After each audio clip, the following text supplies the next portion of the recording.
कौशल प्रदेश, जिसकी स्थापना वैवस्वत मनु ने की थी, पवित्र सरयू नदी के तट पर स्थित है।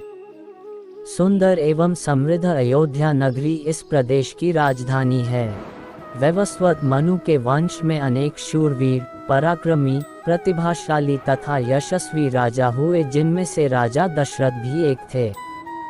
राजा दशरथ वेदों के मर्मज्ञ, धर्मप्राण, दयालु, रणकुशल और प्रजापालक थे। उनके राज्य में प्रजा कष्टरहित, सत्यनिष्ठ एवं ईश्वर भक्त थी। उनके राज्य में किसी का किसी के भी प्रति द्वेष भाव का सर्वथा अभाव था। एक दिन दर्पण में अपने कृष्ण वर्ण केशों के मध्य एक श्वेत रंग के केश को देखकर महाराज दशरथ विचार करने लगे कि अब मेरे यौवन के दिनों का अंत निकट है और अब तक मैं निःसंतान हूँ।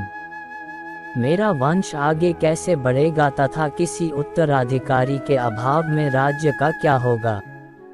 इस प्रकार विचार करके उन्होंने पुत्र प्राप्ति हेतु पुत्रयेष्ठी यज्ञ करने का संकल्प किया। अपने कुलगुरु वशिष्ठ जी को बुलाकर उन्होंने अपना मंतव्य बताया तथा यज्ञ के लिए उचित विधान बताने की प्रार्थना की। उनके विचारों को उचित तथा युक्तियुक्त जानकर गुरु वशिष्ठ जी बोले, हे राजन, पुत्रयेष्ठी यज्ञ करने से अवश्य ही आपकी मनोकामना पूर्ण होगी, ऐसा मेरा विश्वास है।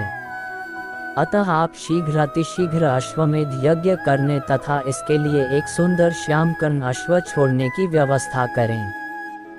गुरु वशिष्ठ की मंत्रणा के अनुसार शीघ्र ही महाराज दशरथ ने सरयू नदी के उत्तरी तट पर सुसज्जित एवं अत्यंत मनोरम यज्ञशाला का निर्माण करवाया तथा मंत्रियों और सेवकों को सारी व्यवस्था करने की आज्ञा देकर महाराज दशरथ ने रनिवास में जाकर अपनी तीनों रानियों कौशल्या, कैकेयी और सुमित्रा को ये शुभ समाचार सुनाया।